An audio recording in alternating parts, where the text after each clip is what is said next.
d'hiver. Oui. Et ça a été deux fois qui se sont mal finis, mal soldés pour lui, deux défaites. Deux défaites, exactement. Et le voilà accompagné de son petit frère, boxeur lui aussi, Victor, et de son père, Serge. Les trois s'entraînant tout au long de l'année en Thaïlande, dans leur propre camp, le Siang Boxing.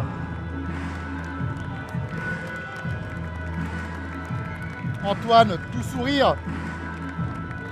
Il est content quand même de retrouver le public parisien et venir boxer à Paris. Ça, pour être honnête, il a manqué ses deux premiers rendez-vous avec le public français. Ouais. C'est vrai qu'il a une immense carrière en Thaïlande. Il a participé à de nombreux tournois qu'il a remportés. Qu'il a remporté comme le Haïwan. Il a affronté tous les plus grands noms en Thaïlande.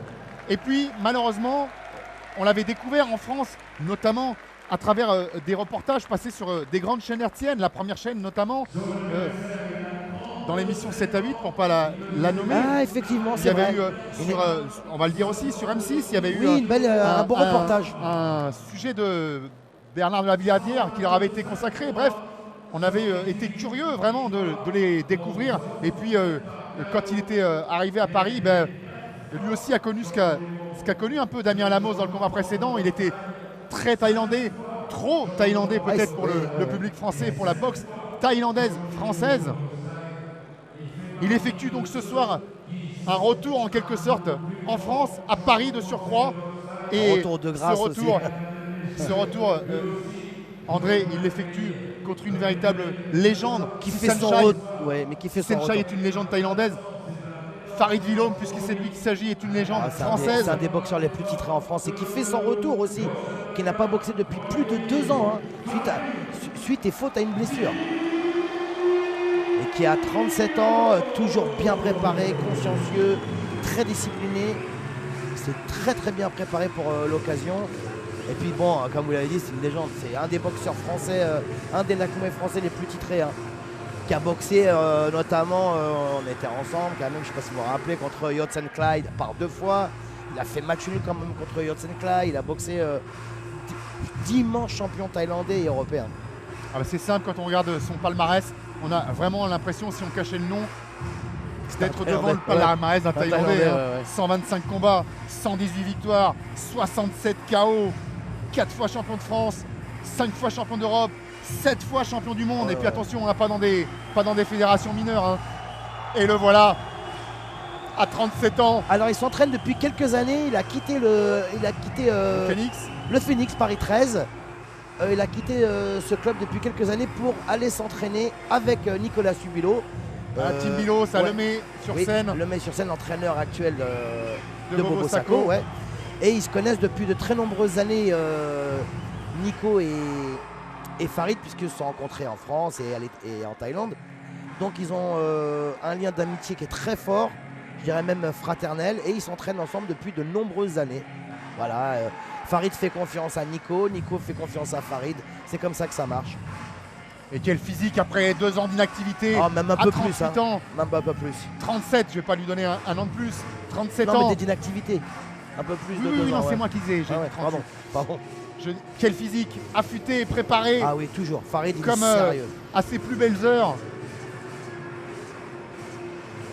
C'est un boxeur très professionnel, très consciencieux, discipliné, comme j'ai dit tout à l'heure. Il ne fait rien au hasard, il prend toujours ses combats avec un immense sérieux. Puis Farid, il faut faire attention, Farid c'est la foudre. Crochet du gauche exceptionnel, high kick jambe droite. En plus il est vaillant, il est dur, puis beaucoup de talent et puis il est gracieux dans sa boxe. Mais bon, encore une fois, ce soir c'est un combat intergénérationnel. Ouais, présenté comme la jeunesse face à l'expérience. Jeunesse qui a parfois été reprochée à Antoine Pinto, qui a commis des erreurs de jeunesse, notamment dans ses attitudes qui ne font pas toujours l'unanimité sur le ring. On lui reproche parfois un manque de respect. C'est certainement pas le cas dans le fond, parce que quand on pratique cet art à ce niveau-là, du respect, on en a forcément. Mais c'est vrai que ça lui a parfois porté préjudice. Et je vais vous faire une confidence, André, avant que ce combat ne commence. On s'est un peu inquiété, on ne l'a pas révélé évidemment dans le clan de Farid, mais Farid a une petite blessure à la jambe ce soir. il est suivi par Jean-Luc Comon, l'ostéopathe depuis plusieurs mois. C'est mon Mais c'est grand une ami Jean-Luc. blessure qui lui est apparue il y a quelques années de cela, dans un combat qui vous sera certainement pas étranger. C'était au Slam 4 en Hollande. Ouais. Contre le Turc, je pense. Oui, absolument. Ouais. Blessure au mollet droit qui s'est réveillée dans les 3 dernières semaines et qui a un peu entaché la préparation. Mais ça, je vous le confie, ça reste entre nous parce qu'à aucun moment, évidemment, on veut se servir de Oui, et puis de c'est ce pas le genre de problème Farid de se plaindre. Hein, comme ce excuse genre de ou comme truc. prétexte à quoi que Oui. ce soit. C'est pas le Donc style ce de soir, Farid. on va considérer qu'il est à 100%. Et du côté d'Antoine Pinto, on est aussi à 100%. On a mis au point une stratégie avec Serge. De coller son adversaire parce que Farid à longue distance. Et puis on va se il est trop méfier, fort. le coller certes, mais se méfier quand même de sa boxe anglaise. Et Et à ça, distance, évidemment, il est le très clan fort, Pinto n'est pas au courant, mais puisque Farid est blessé un peu au mollet droit, il a surtout axé la fin de sa préparation sur l'anglaise justement. Et quand on sait à quel point Farid Villaume frappe fort, à quel point il cogne. Et des jambes et des points. Hein.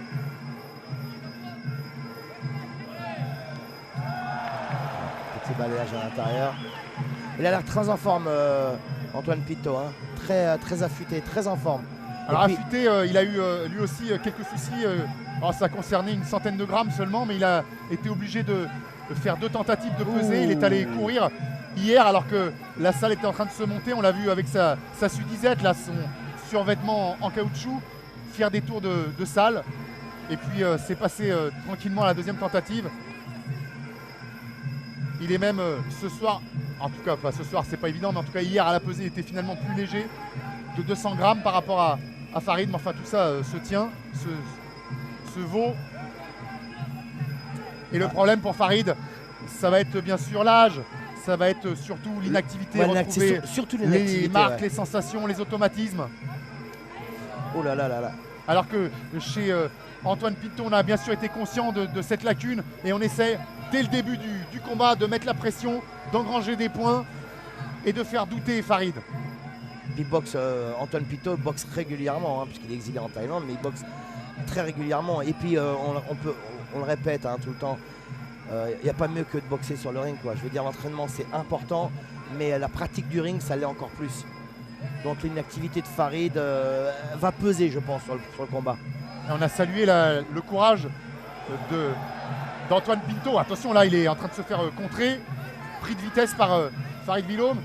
On a salué le courage d'Antoine Pinto qui a relevé le défi, celui de venir chez Farid, puisque vous le disiez tout à l'heure, il s'est entraîné, il a commencé sa carrière des années à quelques mètres finalement de cette halle Carpentier. Oui. Mais on peut aussi saluer le courage de Farid qui accepte de surtout suite à une blessure, de revenir, revenir comme ça, au directement premier plan, face à, on va le dire, un jeune loup, un jeune talent, quelqu'un qui qui est va l'avenir venir, en dans plus. cette catégorie.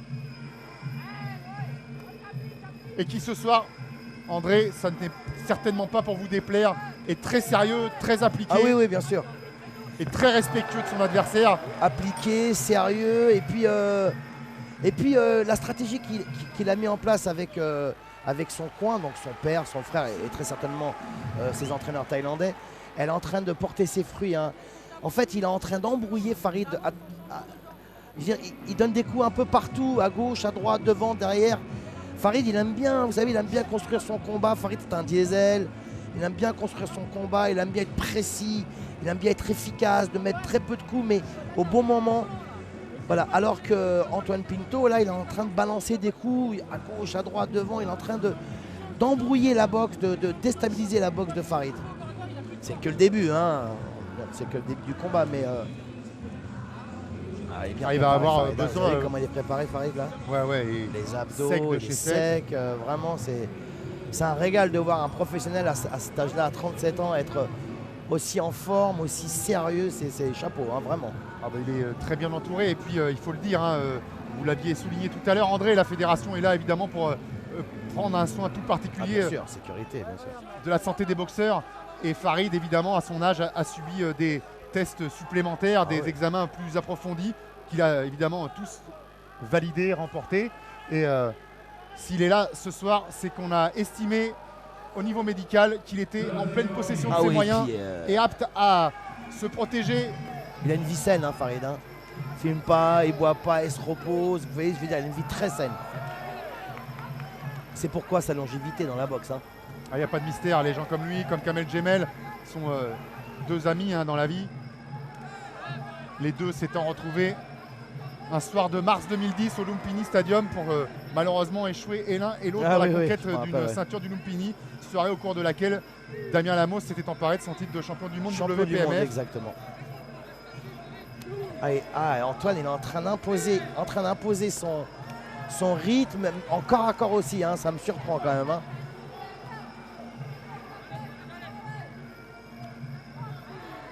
Ah ouais, voilà, c'est ça. Il est en train d'imposer la tactique qu'il a mis en place, elle est en train de fonctionner à merveille. Voilà, il gêne Farid Villaume, mais il l'embrouille, il le perturbe dans sa boxe.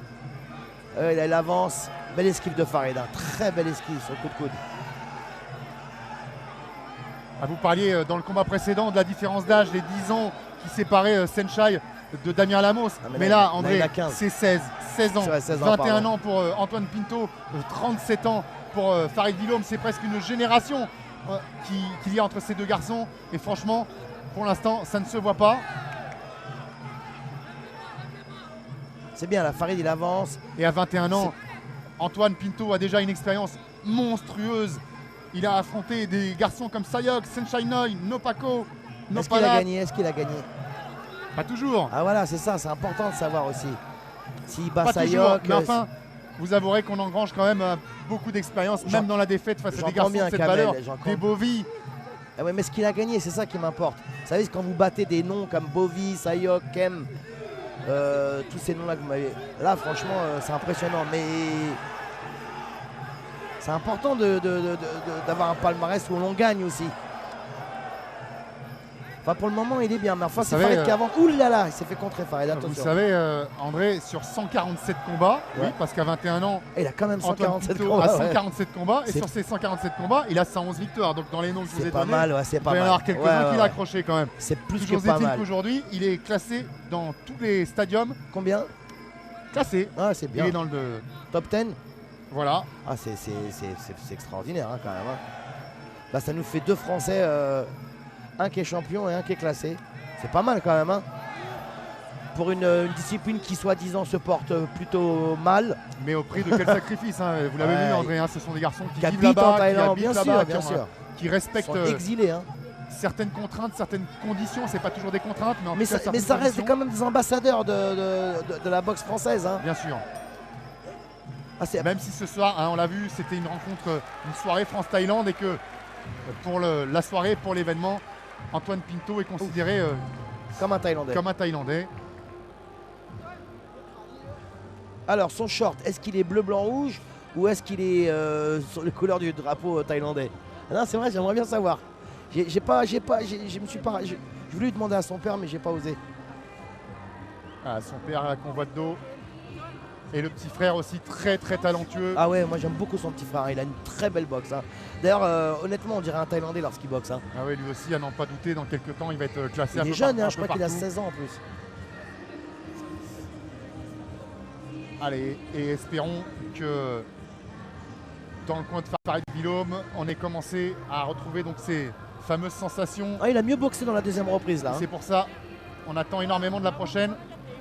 Ouais, bien préparé, pas essoufflé, pas blessé. Franchement, tout va très bien dans le coin de Farid. Dans le coin d'Antoine aussi. Hein, il a été quand même plus productif, plus actif.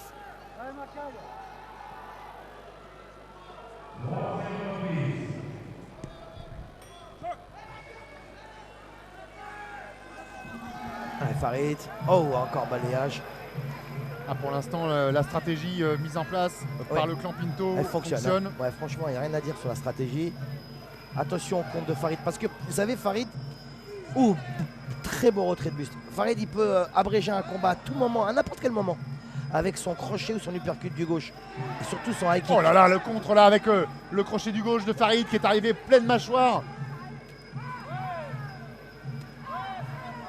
Et Antoine Pinto qui sort pas de sa ligne de conduite pour l'instant. Ah, c'est très appliqué, très concentré. Ouais, vraiment bien. Hein. Ah, superbe. Il boxe très bien ce...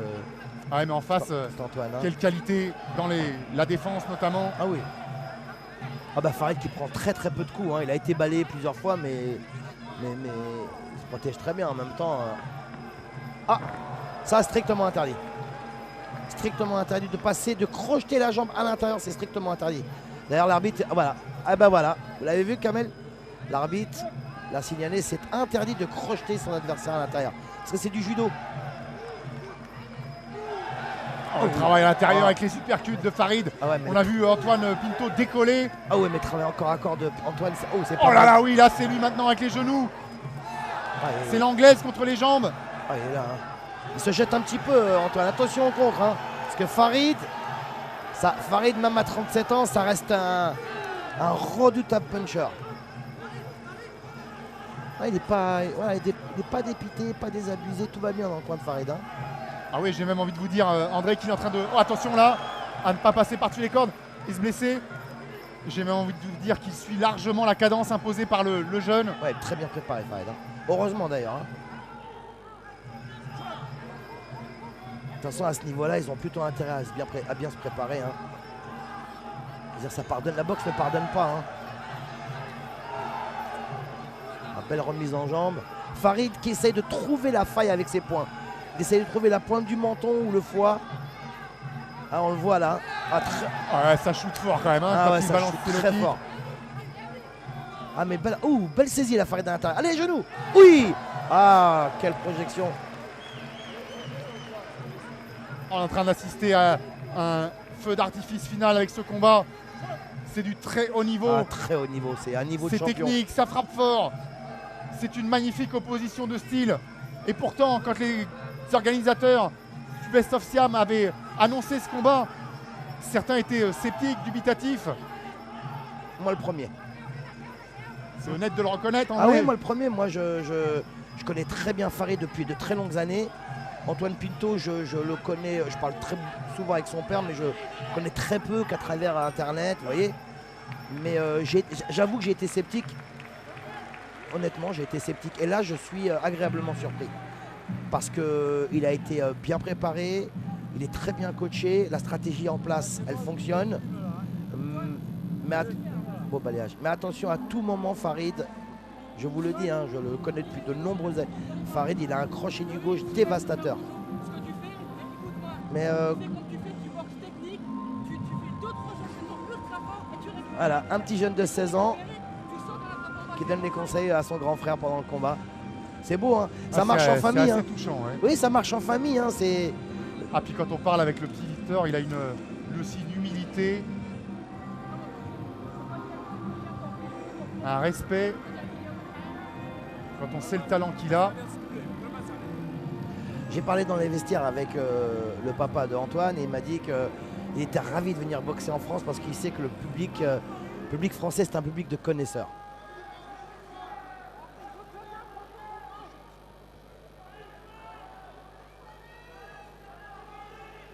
Allez, on essuie l'excédent de vaseline.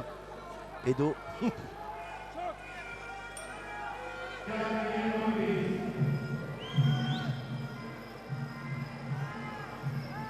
Allez, allez.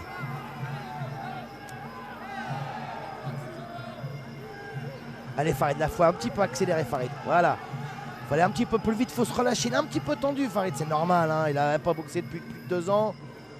Allez Farid. Il faut se relâcher. Voilà. Très beau. Ah, mais il est présent Antoine. Hein. Vraiment, moi il me surprend. Hein. À chaque round, il me surprend. Hein. En plus, il est imprévisible comme boxeur, vous avez vu? Ah oui, et puis les deux sont surprenants, André, parce qu'on voit, il n'y a pas de panique du côté de Farid Vilom. Il y a presque un sourire. Il y a un véritable plaisir chez lui de se retrouver à nouveau. Ah, sur le ring, ça lui a manqué. Sur le ring, sous les projecteurs, devant son public, de sentir, lui qui a tellement vécu la boxe thaï au cours de sa vie, au cours de sa carrière. Ah, il nous a fait vibrer. Hein. Puis, ça lui a manqué tout ça. Farid, il boxe depuis l'âge de, je crois, depuis l'âge de 12 ans ou 13 ans. C'est extraordinaire. Il a une passion, il a toujours le feu en lui pour la boxe thaï. Oh, quel beau retrait de buste, magnifique. Remise, attention à les points. Ah, il est là, hein. Pinto est là, c'est encore. Hein. Ah, et on voit, il est un peu foufou. Hein. Que le public s'enflamme. On le sait, ils sont venus pour Farid. Et nous, on va le dire, on est aussi heureux de le voir parce que Farid, c'est un peu l'un des derniers représentants d'une génération hein, Ouais. qu'on a Ah oui, connue, qu'on a aimé. exactement. Quand, C'est la génération des Skarbowski, c'est la génération des Kamel Kamel Jamel, c'est la génération des Morad Sarri. Ah, il a vécu 3 générations, des Fauveau, enfin des Morad Sarri, exactement, aussi, genre, des Nikema. C'est vraiment cette génération, c'est les génération des années 90. Alors évidemment, on est heureux de voir que du 109 arrive, la nouvelle génération, et on le découvre avec des garçons comme les frères Pinto. On peut être confiant, ou Damien Lamos. Magnifique, magnifique. Saisie, balayage intérieur, c'est magnifique, il n'y a rien à dire. Hein. Oui, c'est une génération de jeunes boxeurs français qui sont... C'est la relève qui est là et évidemment on est très heureux, c'est la pérennité de notre sport du Muay Thai qui est assurée avec ces garçons. Mais forcément on a un petit pincement au cœur, un petit supplément d'affection sans doute pour un garçon comme Farid Vilom. Oui, parce qu'il nous a fait vibrer pendant de longues années, il a rencontré des boxeurs d'exception. Je vous dis rien qu'un nom, Yotsen Clay. Il a fait match nul, il a quand même mis à terre, il a fait compter Yotsen Clay sur un upper ou un crochet du gauche. Enfin, c'est pas rien, c'est Yotsen Clay quand même, immense champion. Donc Farid, et puis Farid, il a rencontré tellement de boxeurs étrangers, français. Et il est toujours là, à son âge, toujours en train de tenter donc de remporter cet affrontement qui a peut-être démarré un peu en sa défaveur. Mais alors que le jeune Antoine Pinto forcément accuse un petit peu le coup, a besoin peut-être de récupérer en cette fin de 4e reprise, lui qui a mené la cadence. Ah mais il est bien revenu Farid dans cette 4e reprise. Hein. Farid oui est très bien revenu. Ah moi je trouve qu'il est bien revenu, en fait c'est lui qui a imposé un rythme. En revanche la chance que Antoine Pinto a, enfin la chance, j'ai envie de parler de talent quand même, c'est du talent, c'est qu'il sait boxer en reculant. Et c'est sa force. C'est sa force. Farid avance, Antoine Pinto recule, mais pendant qu'il recule Antoine, il distribue des coups aussi. Donc il reste actif. Vous voyez ce que je veux dire? Donc c'est du talent, hein, ça. C'est frapper en reculant. Il y a peu de boxeurs qui peuvent se le permettre. Hein. Il y a le plus grand boxeur de tous les temps qui savait frapper en reculant à gauche, à droite, devant, derrière. C'est Mohamed Ali. Mais là, c'est à son avantage. Antoine recule par la pression de Farid, bien sûr. Mais il reste actif quand même. Allez, on entend Serge qui lui demande maintenant de gérer. Vraisemblablement on mise sur une avance au point dans les 3 premiers rounds. Il gagne légèrement. Il gagne. On va voir la 5e quand même. On va voir la 5e, elle va être déterminante parce que si Antoine lui va gérer, Farid lui aussi est au courant, bien conseillé. Nicolas Subilo, Dibilos est forcément lui aussi au courant de cette avance au pointage. C'est beau. Hein, et à n'en pas douter, quand on connaît sa vaillance, son courage, sa fierté, son honneur, Farid Vilom va tout donner dans ces 3 dernières minutes. Allez Farid.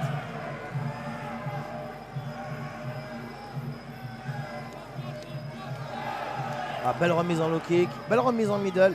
Ouais, c'est... Il reste jamais inactif. Vous avez vu, Pinto ne reste jamais inactif. Il est toujours en mouvement. Un coup pour coup, vous voyez.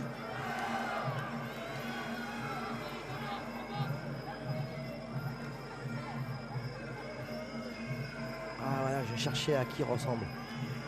Cristiano Ronaldo, footballeur du Real de Madrid. Non mais sérieux, hein. Désert, oui. Ouais, sérieux, hein. Et ils ressemblent beaucoup, hein. Et en même temps, ils sont tous les deux portugais. C'est beau. D'origine.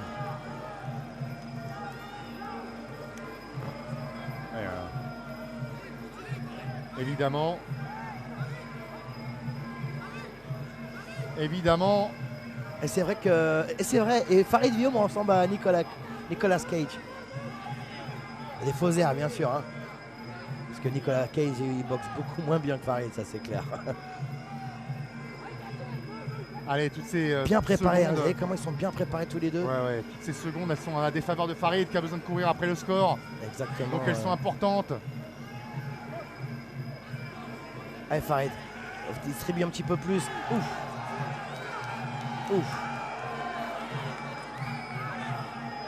Et on voit quand même le visage marqué d'Antoine Pinto, marqué par les points, l'anglaise de Farid Vilom. Mais qui... Très orgueilleux, très fier, hein, ce boxeur Antoine Pinto. Hein. Moi j'aime bien. Hein. J'avoue que j'étais sceptique. Hein. Mais ce soir, il a beaucoup de talent. Jusqu'à maintenant, il a fait ce qu'il fallait. Et puis il a fait ce qu'il fallait sur le ring, mais avec sa team, ils ont fait ce qu'il fallait en dehors aussi en termes de stratégie. Ça a bien fonctionné pour l'instant. Tout n'est pas fini, on le sait, dans un match de boxe déjà, mais avec un garçon comme Farid Wilhomme en plus, chaque seconde va être importante et on attendra évidemment la dernière avant de se prononcer sur l'issue.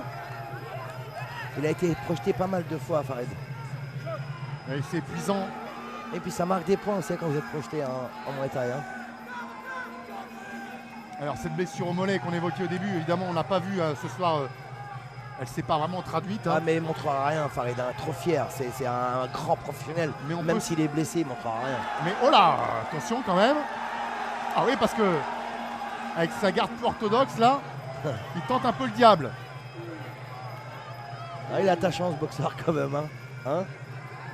Il est attachant, Pinto. Et on pourra peut-être déplorer que Farid n'ait pas eu un petit combat de préparation. Voilà, c'est ça.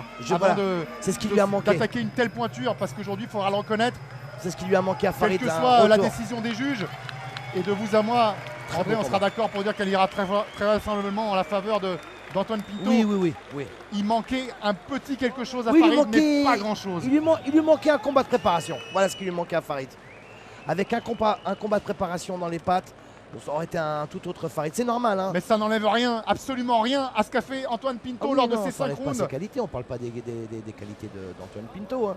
Mais c'est vrai que plus de 2 ans et demi d'inactivité sur le ring, plus la blessure, plus l'âge, plus l'envie de remonter sur le ring, c'est vrai que ça a joué en défaveur de Farid. Mais alors, il a préparé. Regardez, il n'est même pas fatigué. Il a été bien préparé, toujours, comme à son habitude. C'est un très grand professionnel. Et quelle prestation, justement, face à un boxeur du talent d'Antoine Pinto, face auquel la moindre erreur n'aurait pas pardonné. Farid n'en a pas commis. Il lui aura manqué juste un combat de préparation. De la préparation. Voilà. C'est le remettre en marche. L'unanimité. Ah, même Farid applaudit, hein, il sait. C'est un seigneur, Farid Wilhomme, c'est un seigneur, c'est un champion, c'est un grand boxeur. Et ce soir, malgré cette défaite, il aura confirmé encore une fois de plus qu'il compte parmi les meilleurs boxeurs de toute l'histoire du Muay Thai français. Oui. Ah, il fait partie de l'histoire du Muay Thai, des 10 plus grands boxeurs de tous les temps, hein, des Français j'entends. Hein. Alors évidemment, on ne sait pas ce que sera la suite de sa carrière, on étudiera ça de près dans les prochaines semaines, voir ce qu'il a décidé. J'ai des petites choses. J'ai entendu qu'elle allait boxer peut-être au mois de février, mais bon, c'est sous réserve. Entendu, on y sera. Et merci en tout cas d'avoir été avec nous, André. Merci, au revoir. À très vite sur Combat Sport pour du Muay Thai.